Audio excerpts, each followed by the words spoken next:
This is the 3 p.m. Takeover, Radio Northern Beach's only drive-home show. Keep it right here for a whole hour of fresh hits and entertainment for your Wednesday afternoon. Here we go. This is Pound the Alarm by Nicki Minaj. Welcome to the 3 p.m. Takeover. That was Pound the Alarm by Nicki Minaj. That's a very booming, upbeat way to start our week. Well, it's good. I think we needed it. We've had too much quiet music recently. This is true. I would like to apologise in advance. I have a cold, so I sound all stuffy and I apologise. I sound a bit today. You know what, though? I was really sick on the show a few months ago, and then I listened back and I actually sounded better when my voice was deeper, and I was like, oh, I should always be sick. Sounds good. No, it's not worth it. Just the amount of honey and lemon tea I've had to drink just to not die is not worth it. I miss dairy. Oh. As soon as I had like a tingle of a sore throat, I just cut dairy out of my diet, and I miss it so much. But well, you'll get better. Something very exciting happened just the other week. The UK got a new Prime Minister. And not just that, it is a female Prime Minister, the second female Prime Minister that the UK's ever had. Woohoo! It's very exciting. So Theresa May. Theresa? I think it's Theresa, yeah. It's Theresa. It's very... I hate people have names that can be pronounced different ways. It stresses me out because I don't want to pronounce it especially incorrectly. when they're an authority figure and people always get it wrong. Yes, and like every different news outlet will like say it differently, and it's like, what's the truth, guys? Yeah. But to give you a little history about her, she's so much more interesting than I thought she was. She's been in the cabinet for so long. She's been the Home Secretary, and she's the longest running Home Secretary for like over 60 years. Wow, she's been the longest running. So she hasn't been running for 60 years. No, for 60 years. Yeah. I'm following it. Yeah. Which is really, really cool. So she's older. She's quite a bit older than David Cameron. I think she's like in her mid-60s. Yeah, so she was born in 56. Okay. So she's 70? No, she's 60. 60. Maths is hard. I have a cold, guys. You have to forgive me. She's 60. So it's older than David Cameron because he's 49. Yeah. But interestingly, she appointed a lot of new cabinet members and did like a really brutal cull of the previous cabinet, which is kind of surprising. But I've heard her being called potentially the new Angie, like Germany's chancellor, and people seem kind of excited for her. And she was against the referendum of Brexit, but I think she's done well. She's put in a lot of people who were for the Brexit into her cabinet to have like those opinions of people to help go through the process of exiting the EU, which is a really good idea. Because that would be awkward because like the whole reason that David Cameron stepped down is because he was against Brexit and felt like he couldn't lead the country if he didn't believe in it, but now it's still being led by someone that didn't believe in it. So interesting, hey? Well, I guess from her point of view, it's not so much like regardless of what comes along, you need to be for her, she said she wants to be a strong leader regardless of whether it is Brexit or something else, because you can't plan what's going to happen when you're a PM. That's true. As soon as one like emergency comes up, be like, I don't want to be PM anymore. It's really hard. They used to do that. They used to do that in the old days, like with kings. They'd be like, oh, I abdicate whenever something was difficult, and then like would go to somebody else. Oh, the good old days, man. But that's when you're royal. Yeah, and you can kind of do that, and you still get all the perks of being royal. You just don't have to do anything. That's true. It's like being like the second born. Like, Harry's great and I love him, but he has so much less responsibility than William, and I'm like, what a great position. I think if I would get to being PM and then I would give up like the next day, because no matter how short you're in the office for, you still get all those perks, like the lifelong payouts and stuff. So I think I'd do it for like a week and then be like, I'm poor now. Bye. Climbed your way up to be PM and like 2 days after you were sworn in. You retired. Once the Queen had sworn you and you were like, bye guys. I'd do that. Just retire and have all the benefits. I wouldn't have the patience to climb my way up. That's true. It's a long road up. Yeah, because she's been in politics since 1998 from what I could find out, potentially a little bit earlier, because she kind of got into, I guess, politics-esque work in the 80s. So she obviously had a career before that then, because if she's in her 60s, she must have worked before that, so this must be like a second career for her. Yeah, so she studied geography. I think. Yeah, she studied geography and graduated in 1977. And then she worked at the Bank of England, and then she worked as a senior advisor and a financial consultant at for international affairs at the Association of Payment Clearing Services. And then she moved on to being like a chairman of education for a company, and just kind of like... So she has like a finance management type background. Yeah. And then she was the as well as being the Home Secretary, she was the Minister for Women and Equality for a while, which David Cameron appointed her to that. And she was that for about 2 years until it was a bit too much to have both jobs. So, well, it's good. They always say that the best politicians are people that had other careers first. she didn't have it for very long. Kind of like priests. She only had it for maybe like 10 years. Still, though, it's better than people that go into politics in their 20s and never leave politics. Her father was a vicar. Fun. Yeah. There you go. Fun little fact. We'll be back after this. Welcome back to the 3 p.m. Takeover. You're listening to Radio Northern Beaches with Hope and Victoria, and that was Chris Brown with Turn Up the Music. And the music was indeed turned up. It sure was. I think it was, yeah. We can all agree. Tick, next song. Tick, move on. Okay, so we are getting really, really well into the winter months in terms of temperature. It is really, really, really cold if you have been on the beaches over the last couple of weeks. And because of that, we thought that we would find you some activities that you can do regardless of the weather. Because it's been cold, right?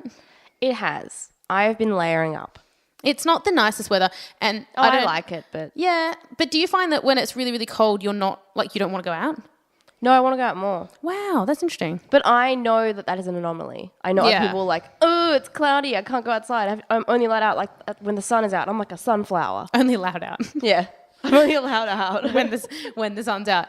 No, I just find it like I'd rather stay inside when the weather's bad. But I'd rather go for a walk in overcast weather than the sun because I don't get as like hot and sweaty. It's more pleasant to be out in. No, I'm like a Renaissance person. I'm like, oh, I'll be sick. Stay home.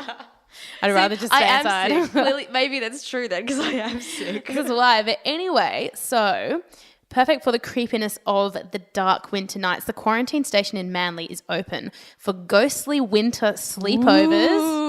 Oh, sleepovers. Yeah. No, I do a tour, but not a sleepover. And paranormal investigation nights. Oh. Which is cool. Paranormal investigation. And it seems that the longer, colder nights amplify the ghostly experiences, and there's more likely to be a paranormal occurrence or a ghost sighting if you visit in July. Oh. And if that's a bit too scary for you, maybe just go see the new Ghostbusters movie. That too. And then if you want that ghost edge but without the true spookiness, maybe just go to the movies. True. And then Zonta Club is hosting a fundraising trivia night at the Monavale Memorial Hall on the 30th of July with an Olympic theme. Ooh, fun. So admission is $20 at the door, and the proceeds go to the Zonta Club, which is a really cool Northern Beaches-based non-for-profit organisation that supports women and girls through study grants and education. Cool. So that is a good cause to get behind. Yeah, a fun event for a good cause. Why not? And then Cured, which is a really cool little place on Market Lane in Manly, has jazz nights at the moment with local musicians and a boutique wine list and tapas. Is it weird to say that jazz is one of those music genres that, except for obviously a few types, it sounds warm?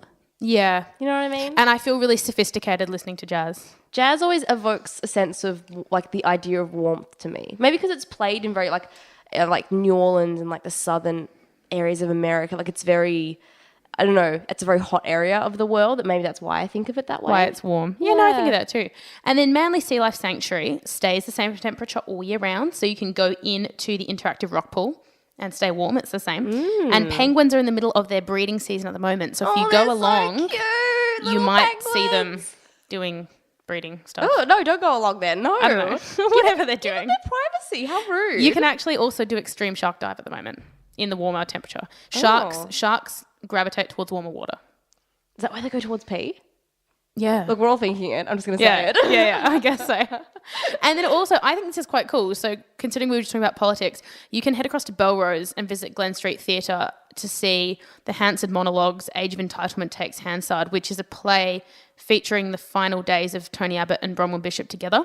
And that's running from the 28th of July to the 31st with tickets starting from $16. It's not really my cup of tea. I didn't think politics, it would be. I think it's but I cool. think you would really enjoy it. I'd go to that. I think it's fun. And then the last one of like the coolest activities ever, and I can't actually say that because I've never done it, but I think it's cool. I always aim to do it. What is it? Is whale watching. I've done it. Oh, I haven't. But the Manly Ferry is doing really good winter whale watching at the moment. Trips start at $34 for children and $51 for adults.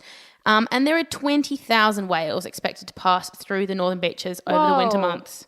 I have a friend from work went on one of those and they said they saw a whole bunch. That's a lot of whales, right? Yeah. It sucks though because you can go out and see heaps and sometimes you go out and you don't see any. Oh, that would be such a waste of money. My friend did that. I shouldn't see any. I think I've been on a whale watching thing and we didn't see. We saw dolphins, which is cool because they come up and like next to the boat. But I don't think we saw any whales. Did you see that photo that was going viral the other day? Someone was on a boat taking a selfie, a little dinghy, and a huge whale was like whoosh in the background and jumped up and they got them in the photo by accident. Yeah, it's so cool. Are you telling me a whale photobombed someone's selfie? Yeah, but it was like the entire whale like flew out of the water. It wasn't like that its head came up. It just went like its whole body. Look, if I jump, I can barely get a couple of feet off the ground. I can't imagine that whales can lift their whole bodies out of the water. That's like this too one much did. You for have me. to see it. It's amazing. That's incredible. The entire whale is just like in the air. Did you hear that the resident seal at the Sydney Opera House just brought its pup along? No. It went off for summer and had a pup and it's come back. So if you are in the city, go and check it out. It likes to sunbake. You can get a sunny day and just watch mama and baby seal. If we get a sunny day. We can all hope. Well, you guys can all hope. I'm hoping for overcast weather. Welcome back to the Takeover. Yeah, it was a bit of usha. You know, he used to always fade himself out. Yeah, he doesn't do that anymore. Great. Upsetting though. I wish he did. He's Why not? Artists do that. They have like a thing they'll do. The little thing, but then sometimes they grow out of it and like they don't. I'm do so it glad anymore. that Pitbull still does that ooh in like every single song. Have you noticed that? It's my favorite thing. But for instance, Jason Derulo grew out of the Jason Derulo that he used to do. Now I don't know when he's singing a song. You don't know when it's him. So we mentioned at the very start about the new Prime Minister Theresa May of the UK, and one of her main titles a couple of years ago was being the Minister for Women and Equality. I think that's really interesting because even though we've come so far with getting fairer wages and more equality for women, you were telling me there's still quite a way to go, and even the opposite. There are some jobs where women will always earn more, which is interesting because I never think that there are jobs that women will earn more in. I just assume that men will always earn more. Yeah, there's quite a few of them and they're quite surprising. And the reason I was thinking about this is this week was the worst week of the Great Depression in the US in history, where wages were at their very lowest, and in corporate jobs it was about $8 a week in the late 1920s. So it made me think about pay. And like you said, there's been quite a strong gender-based pay gap issue in Australia. Women generally earn just under $300 a week less than men, which stands at a national gap of 18.8% at the moment. With Western Australia actually having the highest gap, which is 25%. Wow. So and that's that's really quite just high. between, like, generally, that's just between white males and white females. I know in the US, African American, Hispanic, and Latino people have a much lower wage, especially if they're women. It's down. It's like they earn 30% of what like a white woman will earn, not even a white man, which is crazy. So we're fortunate here. We don't really have an ethnic pay gap issue in the same way. But aside from a bit of a dip in late 2004, the pay gap has increased a lot in the last 20 years. But there are some really interesting new findings from the Australian Bureau of Statistics that show My that... favourite bureau, continue. I know, the best bureau ever. That there are a number of jobs where women actually earn more than men. The Bureau of Meteorology are pretty good too. No, statistics are better. I'm the jury's out for me. So according to the data, there are a number of jobs where women earn more than average on men, and they're not necessarily female-dominated industries, but leaders in these professions have been saying that they're positions where women naturally seem to excel more than men in their experience. And that's why they get more pay. So if you're interested... I am grossly interested in what my next career will be. Please tell me. Well, it's actually... Is community radio host one of them by any chance? It's quite interesting. So women actually trump men pay-wise in quite a few trades, including as electricians. They actually get 86% more than men. Really? Yep. Paving and surface labourers, which get 45% more. Structural steel and welding trades that get 30% more, and motor mechanics that get 27% more. Wow. Those are all the things I would assume that women would not get more in. No, it's what they get more in. Guess who's about to do a welding course, guys? Same with like when you see female butchers. There's not many of those. No, I suppose not. Yeah. Never thought about it. I only know I'd like hate to be two. butcher. The smell is so horrible. I don't know. I think I would prefer that than working with fish. Like Oh at a no, seafood place. I'd rather fish, I think. Really? Oh, I hate the smell of fish. I'd much prefer working in a butcher's. No. I'd never work in either. I'm so squeamish. I can't even cut stuff up, true. let alone do True. it for a living. Yeah, My same. goodness. But anyway, women are also paid far more than men in jobs like domestic cleaning, which doesn't has surprise me. the highest pay gap, 138% in favour of women. Whoa. So really, really huge, which is difficult because that's a popular trade with a lot of immigrants that come, and often men as well. But that's a really popular one with women. Housekeepers who are female, 37% more. Clothing trades workers, 25% more. Truck drivers, 25%. That's surprising. Retail and wool buyers that are female, 22% more pay than men. And any gallery, library or museum technicians, 25% more. Oh. Which is interesting. And a couple more in favour, delivery drivers and bus drivers and bookkeepers, all around 90% more better pay for women than men. Wow. That's really cool. That is really cool. That's good to know that there are jobs out there that... Female bookkeepers, actually. Oh, what is it? As in like for finances and stuff at a company? Cool. Yeah, kind of like accounting, kind of like payroll type stuff. But yeah, delivery drivers. Does that count as the people that like drop pizza off at Pizza Hut? I don't know. When I was younger, I always wanted to be a pizza delivery person because I was like, no one's ever going to be unhappy to see you. You bring pizza. You're bringing the pizza, and my parents forbid me from going for that job. They're like, no, you're a young female. You are not doing that. And they're like, and your car's going to always smell like pizza. I'm like, how is that a downside? But when you get to drive the company car that has the big pizza box on the top or something, I used to want to do that. Yeah. I don't know. I always wanted to do it. Or the motorbike with the pizza strapped on like in movies. Yeah. Oh, see? What a life I could have led. That's true. Although you kind of got that dream. It wasn't pizza, but you used to deliver flowers for a bit. I did it for not long at all. But at least you got to deliver things. No, but no one was ever there. Whenever I delivered stuff, I always left it outside because I was delivering it to home. People were at work. Oh. So I just have to leave it in the shade by the door or something. You know what? If they'd been there, they'd have been happy to see you. This is true. But it was nice to know that they were going to walk back home and they might have had a long day and been like, oh, what's next to the flowers are here. Yeah, what's next to my welcome mat? Ooh. I know. But to finish us off, interestingly enough, there are actually a couple of corporate jobs where women historically have always earned more than men and are predicted to continue to that I absolutely did not expect. So dental hygienists, technicians and therapists who are female, 45% more. Female dentists, 28% more pay than men. Female GPs, 21% more than men. I have a female GP. Oh, there we go. And female psychologists, 16% more than men. So, Hope, how do you feel about that? Look, I'm already excelling, guys. I'm good, actually. Maybe male psychiatrists get more. I don't know. We'll have to have a think about it. That's a really terrible joke, but thank you for laughing. That was good. I see we did that. But I'm really impressed. I never knew that female doctors and dentists were paid more than men. Again, that's, like you said, with the first few, they're industries that I definitely thought men would get more in, like in medical industries. But maybe that's to do with more of a bedside manner. Like maybe females have a better bedside manner and therefore they feel more employable because they have that, because people, I guess, assume that women are more compassionate and therefore if you're a doctor, that sort of will be in your favour. Because if you've ever had a doctor who doesn't have a good bedside manner, it's really... That's true. As a patient, it's really not. Do you need that as a dentist though? Well, it can be quite invasive getting in someone's mouth. My dentist is male. So is mine. I've had him my whole life. We need to change. Support women in the workforce. He's just retired and my whole family is like, where are we going to go now? You have to get a female dentist. This is true. Any female dentist, give me a call. My teeth are potentially yours. We'll see after this. Welcome back to the show. And that was Pink with True Love, which is a song that I really like. And before that, we had Nelly Furtado with... Say It Right. That's what it's called. Yeah, I'm not giving you an instruction. Say it right, Hope. You say that, Victoria. That's I will. And I'll say it right.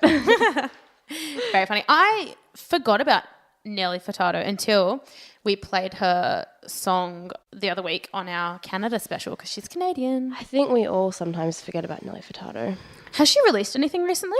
I want to say she brought out something new recently, but I could not for the life of me tell you what it's like. I always get mixed up because I used to call her Nelly. I didn't bother saying her full name, but there's a male singer called Nelly and now I get them all mixed up. I feel like they dated for a bit. Maybe I'm just thinking they did because they had the same name. And I got confused with news reports. I think they dated, but maybe they didn't. Just because they had the same name. I wonder because I feel like everybody called her Nelly until he came along. And then she was like, oh, I guess I'll be Nelly Furtado. And so now she's with her surname. But anyway, that's not exciting. You know what? That's actually a really cool lead into what I'm about to speak about. It's quite funny. I read some really cool research on Live Science this week about the genetics. Just perusing that website, were you? I was. About the genetics behind looking the same. Oh, yeah. Which I thought was kind of cool. I think my brother and I look quite similar, which makes sense because we're brother and sister, but it always freaks me out when you see someone who looks a lot like a friend or a family member and you're like, but you're not related to me. I don't know who you are. Have you ever done that? Have you ever actually seen someone and be like, oh, hi, and then realize it's not that person? No, but I haven't in real life, but there was a show that I watched, that North and South show that you lent me.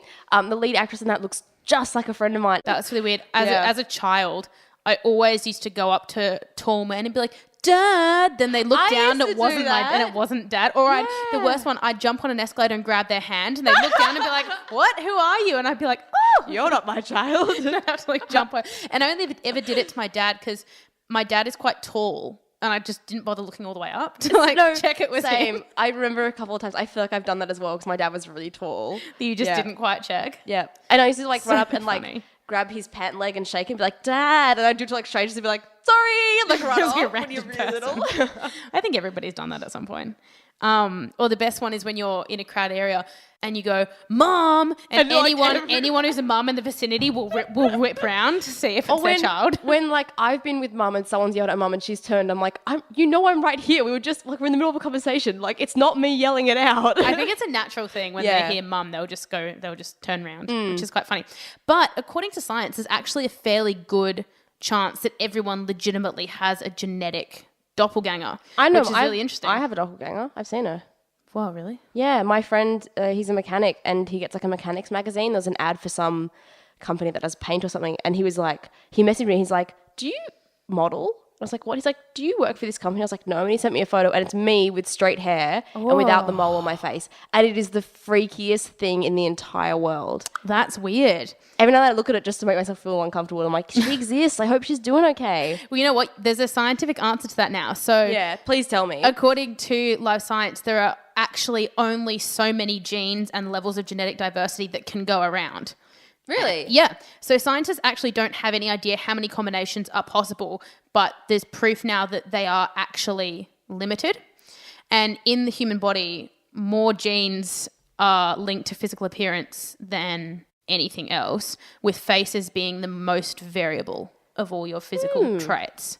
But I guess it kind of makes sense because statistically there's only a certain number of like face shapes. You know when you read magazines and they're doing makeup tutorials and they're like, if you've got a heart-shaped face or a square face shape. So there's only a certain number of those. And then there's a certain number of the shape of your eyes and skin tones that are statistically, the combination of those, it's like rolling a dice. What's statistically going to roll a 6 twice in a row? It may be quite low, but it is going to happen. Yeah. And then I think your genetic traits from your family come through most strongly in the symmetry of your face. You know, how close your eyes are and, you know, how far up or down your nose is. And then things like that. Your Cupid's bow and your widow's peak can make you look so much more or less like someone as well, I find. Yeah. So what's interesting, according to Live Science, people of the same ethnicity as we know typically have a larger set of genes in common with their own ethnic group. So, for example, South Asians usually have dark hair and they have a browner skin tone than, say, Koreans or Japanese. And then Scandinavians often have really light hair and really light skin. Therefore, if you see someone who you know and they kind of look like you're more likely to be related in some really distant way, and you're most commonly from a similar ethnic background to them. Did you hear, I think it was last year or the year before, in Iceland, someone over there invented this app which had a census database because they found that because of the population that every 1 in 12 people, everyone was related. So they did this app for dating. So when you meet someone at a pub, you check your compatibility kind of thing and it will tell you how closely related you are so you don't accidentally start dating your cousin or something without knowing. I think that's semi-horrifying. Because their population was so small. Yeah. Well, because obviously a small population, that's fair enough. Not many of the Icelandic people will actually leave Iceland and I guess emigrate to other places. So they'll stay there, grow up, get married, have kids, and I guess the gene pool stayed in their country. So well, Iceland has one of the highest rates of non-immigration levels. And it's interesting you said that because immigration and people moving around the country and having children with people from different ethnic backgrounds is actually making it much harder for scientists to make concrete predictions in terms of genetic research because people are really starting to play around with genetics now because people from all sorts of different ethnicities are having children together. Good. Which is making it really confusing for scientists. Sometimes scientists have it too easy, genes and we've been studying that for a while. We need to mix it up a bit. they need to have a challenge or two. But what's interesting is science has said that these once isolated human groups that have now come together, Cross-pollinated? they've cross. You want to say it. They've cross-pollinated. As we move forward, the doppelganger effect is going to take place again because there are so many people, and there's going to be a higher chance that people will start to look more similar again generally around the world. It's like an elastic band. It stretches out and it's going to come back in. It's now starting. The more people we have, the more people are actually starting to look similar because there is this limited amount of gene combinations available. And wow. Yeah, and at the end of the article, it said that life science does remind everyone that we were all Africans millions of years ago. I mean, it's true. We all came from a certain number of genetic pools that obviously, like you're saying, as people crossed lands and met, that it changed. So it makes sense that we've only got so much to work with in a sense. I'm still looking for my doppelganger. I found a couple that are close, and someone told me once that they have met my doppelganger, but I have not. Well, I haven't met my doppelganger, but I've seen a photo of it, and it makes me... It's weird. Sometimes I think about it and I go, I hope she's having a good day. I hope the other me is having a good day. Well, let us know right on our Facebook page if you have a doppelganger. Because send us the photo. Send we us want a side by side. Yeah, we'll try and pick which is which. Welcome back. That was a bit of a girl anthem for you, the Pussycat Dolls. What happened to them? Did they just stop doing music? That's like every single song we've played today. What happened to that artist? Yes. Today's Did they die? Did I miss something? This is like the flashback week of artists, except for like Nicki Minaj and like Pink. Some of them are still Everyone else is still just kind of around. Maybe they're all just on Actually, holiday. I can't say I've heard a great deal about Nicki Minaj lately, to be honest. Maybe she's having... Well, she did a lot of music in a row. Maybe she's having a holiday. Maybe. Yeah. What, Nikki, if you're listening, I wonder what she's doing. let us know you're okay.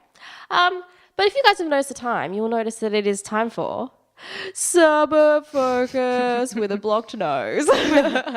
And this week we are heading down to Cromer. Woo! So Cromer is... A horrible name. I've never liked the name Cromer. Would you like to know where they get the name from? Yes. So then it's named after the seaside town of Cromer, which is in Norfolk in England. Oh, there we go. Yeah. So we didn't pick it, basically. Wasn't made up for us. It is bordered to the north of that suburb by Narrabeen Lakes, as we know. And it's... Okay, so the area, it had been known as DY West, but that was changed after DY Golf Links was taken over by Cromer Country Club, which sounds really funny, like territory wars, which I enjoy the idea of.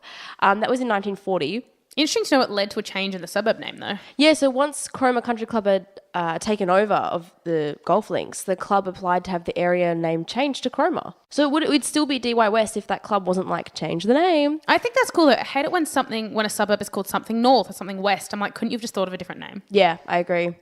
And that was created as a new suburb. So they had a post office, like many suburbs did, it's interesting. A lot of the Wikipedia pages I look up for our suburb focus, they'll say when the post office opened and closed, which is strange. So this one opened in 1959 and it closed in 92. So before either of us were born, alas.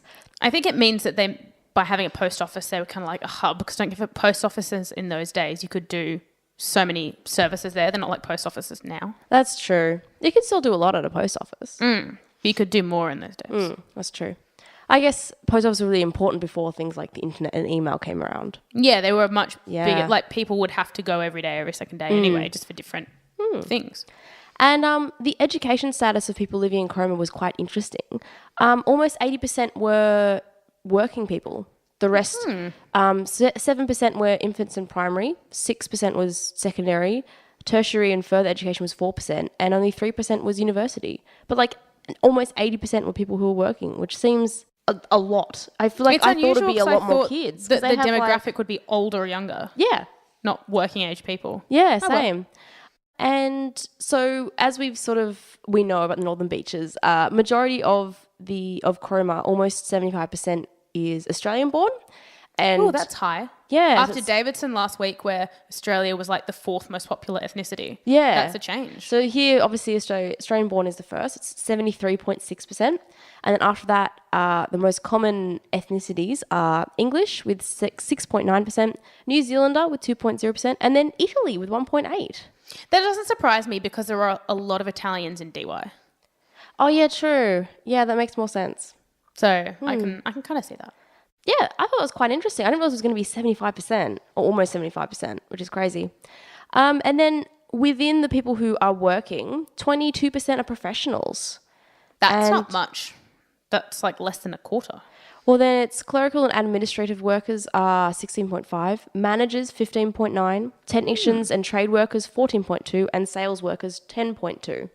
This is quite a in-depth breakdown. How interesting. Well, this is I searched for ages trying to find facts and history about Chroma, and nothing was really coming up. All that was coming up was about the breakdown of the, I guess, economic population. That's quite interesting though, Yeah. because we haven't had anything that in-depth for other suburbs. But that's an interestingly low amount of corporate jobs, like considering the socioeconomic status is reasonably high. I would have assumed it would have been a higher percentage of corporate workers. The median age is 40, which is a lot higher than I thought it was going to be. Maybe because I just assumed there's going to be more kids in that area, I guess. I was going to say I thought 40 was quite young. I associate that area with a lot of like people that bought houses there and then lived there forever. Oh, true. Yeah, A maybe bit that's like why. Wheeler Heights. Oh. And And an interesting fact I did find was the coldest degree ever recorded was 2.2 degrees, and it was recorded on the 8th of July in 1861. I didn't know they recorded. My brain goes, oh, I didn't know they could record temperature back then. But like that, like 2.2, I'm surprised they got it like with a decimal place. that's very accurate. I got a great note to finish our show on, talking of people. This better be the best. saying- You have just you set the benchmark for this to be an amazing, amazing thing to end It on. is. You'll find it fun. Okay. So I was on the train the other day and there was a girl, she was about 3 with her dad, and she was looking out the window pointing out the trees, and then she said to her dad, "Were there trees when you were a kid?" And the whole train just went silent. And this poor dad was like in his early 30s. And he was like, "Yeah, there were trees."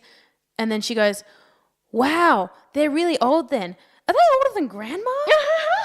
And this man went, "Yeah, they're older than grandma oh, too." that's so cute. It was the funniest thing. That was a good note to end the show on. It was. And also, we have 2 more weeks before it is the start of August. So we want you to send in requests for what you want our special show to be. So send us an email, 3pmtakeover@outlook.com, or write on our Facebook page, and we are going to pick one of your suggestions and reveal it next week. Yay! That's very exciting. Get excited. Send us the most amazing song requests and theme suggestions.